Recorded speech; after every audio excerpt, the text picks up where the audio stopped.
Felicity asked for Caitlyn's help in finding Sarah's killer by giving Caitlyn the arrow that killed Sarah and seeing if she can use some kind of technology or some bullshit that Star Labs has that she doesn't have access to help her find, well, as she puts it here, the Canary's killer.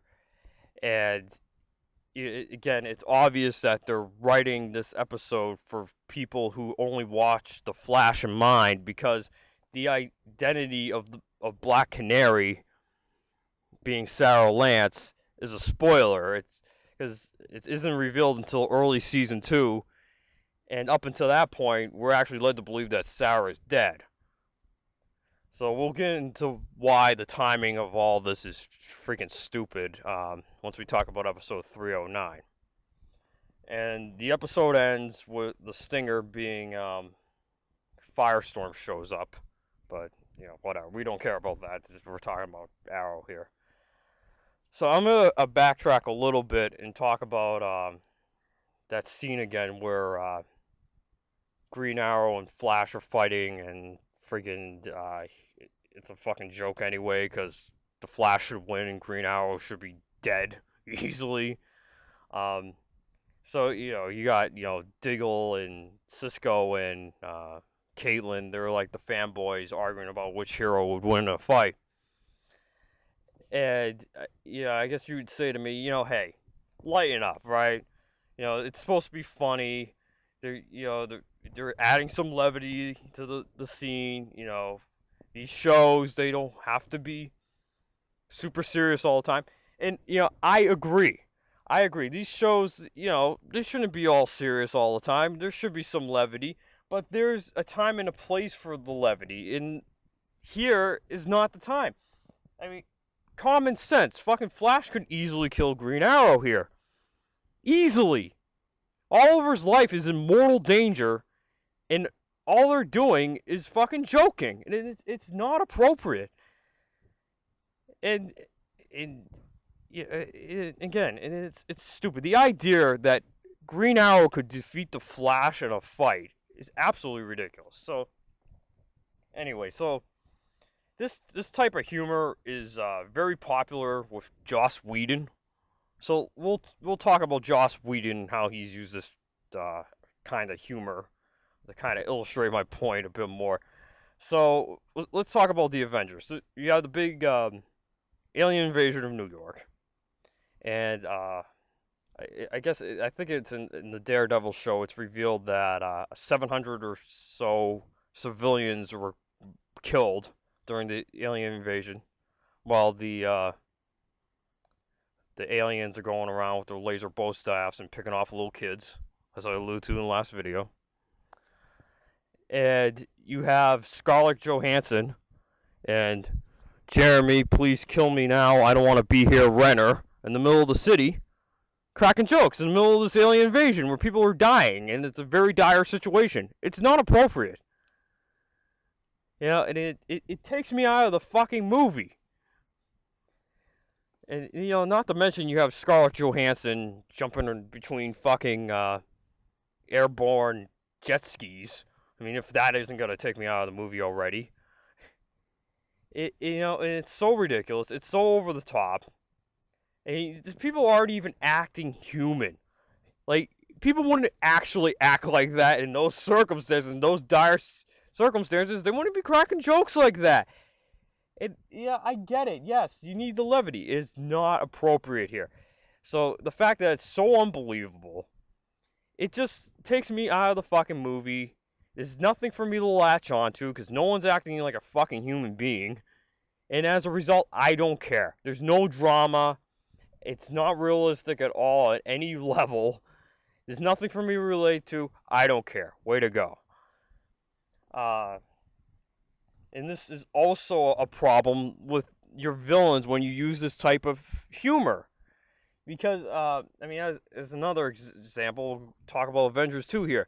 So you got the trailer for Avengers 2, and you got Ultron looking all badass, there's no strings on me, and all this shit, right? He's supposed to be all badass and menacing. And Nope. You get to the movie and he's cracking jokes about fucking omelets. It detracts. It takes away from the menace. If they're fucking cracking jokes and stuff, you can't take them as seriously. If you want an example of how to do a villain to be like menacing and badass, but also be funny, look at Dark Knight Heath Ledger Joker. That was the right balance. That is not the case with Ultron. I mean, even with Loki, getting back to Avengers, you have that scene where, suddenly people actually give a shit about the Hulk, where Hulk smashes fucking um, Loki, and it's played up like a fucking Roadrunner Wile E. Coyote sketch. It's not appropriate to be like fucking like making like jokes and shit and all this humor and stuff when there's like civilians getting killed and stuff. It takes away from the gravity of the situation. Not to mention, it's bad enough once you get to the end of the film and everyone's you see all the news reports and everyone's celebrating, hey, Avengers saved the day and all this stuff. It's like, yeah, but they stopped the bad guys, but still 700 something civilians were killed.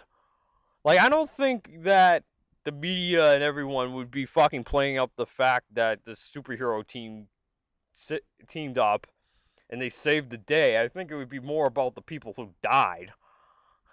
And if we're going to try to be at least semi-realistic here, guys. So, I mean, to me, I guess it's a matter of taste. Yeah, fine. But to me, that kind of humor just does not work. It does not work for me. So speaking of things that don't work, let's get back to this fight. And this whole idea that Green Arrow could actually beat the Flash in a fight. It's absolutely fucking asinine. It is ridiculous. Green Arrow would fucking get his ass handed to him. He would get killed 10 times over by the Flash.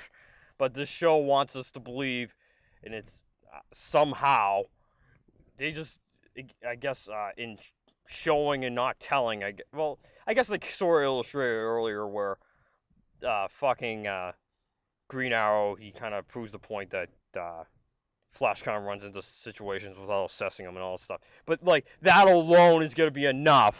Having the experience and things is going to be enough to stop the Flash, a metahuman with super speed.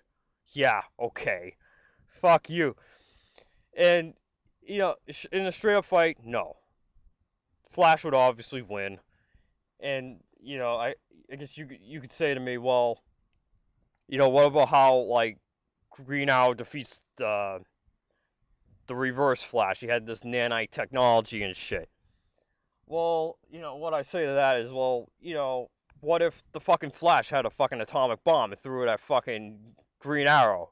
It's like, at some point, you're gonna have to break it down to brass tacks. We're talking about Flash versus Arrow, not Arrow with the assistance of some plot device, nanite technology, whatever, versus Flash. Because if you're gonna say that, it might as well be the Flash versus the nanite technology and not Flash versus Green Arrow. You know what I'm saying? So at some point, we're gonna have to break it down to brass tacks. Green Arrow versus the Flash. Obviously, the Flash would win. I mean, come on, guys. Let's be realistic. I mean, with no assistance from, fucking plot device, convenient plot devices, fucking the Flash would win. And, and again, and also, the circumstances in which these two heroes fight, lame. Flash was mind controlled. And well, of course, he's all moody and pissy and shit. Because of the mind control, mood bullshit. And he's yelling at Green Arrow that he's jealous of him, and he'll never be as fast as him. And it just rings hollow because we never get the sense that there's any truth to what he's saying at all. Like, it would work better if Arrow actually was jealous in some way or was envious in some way that the Flash wasn't a metahuman and that he can defeat uh, criminals way easier than Green Arrow could and things like that. But it's never really that's not the situation. The situation is that if anything, Green Arrow is condescending and looks down on Flash and thinks he's too inexperienced. He rushes into situations and he's going to get himself killed and things. And that would have been a lot more interesting way to play it. Is that Green Arrow kind of wishes that he had the Flash's abilities and that the Flash is just wasting them. Then maybe the comments that Barry was making would hold more weight there. But and then of course, it's just a stupid plot contrivance to get them to fight.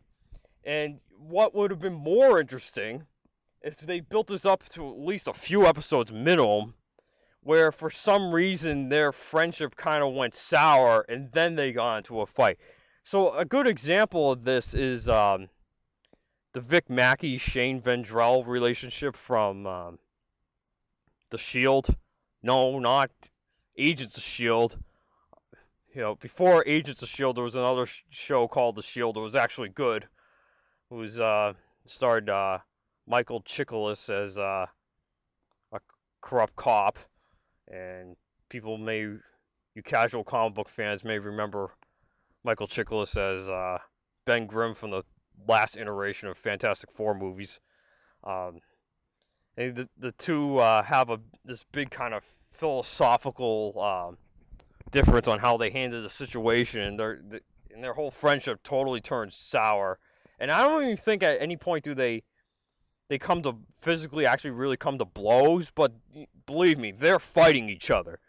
Now something like that would get me interested in an Arrow Flash fight, despite the fact that obviously the Flash would win unless Green Arrow had some kind of assistance of some sort of plot device or whatever, but that would get me invested. Here I don't really care. I mean, on some level, like maybe like the 8-year-old in me would care, but at this point I'm a jaded fan. I've seen this kind of stuff a billion times.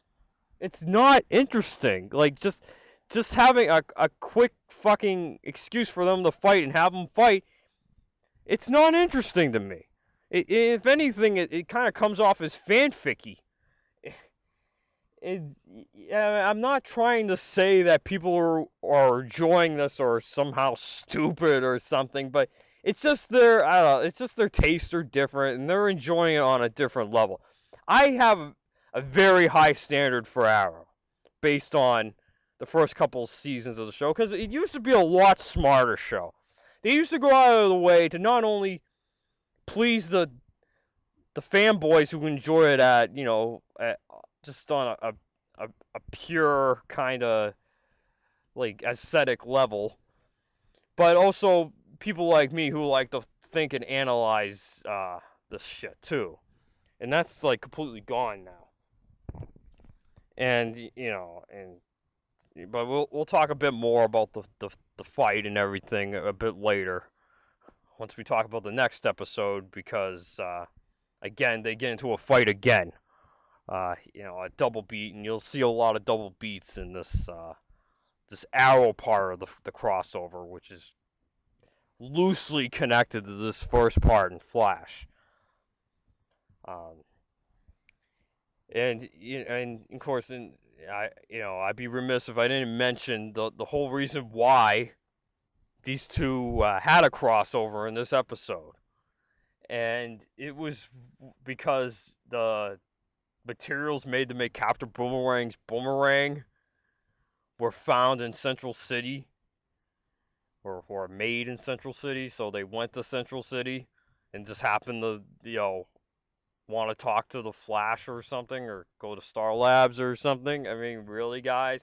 And then they team up to fucking stop Rainbow Raider, a generic Flash villain. And actually, that's what we get next episode, too. Another generic Flash villain. Well, granted, he's a bit higher on the food chain than Rainbow Raider. But really, guys?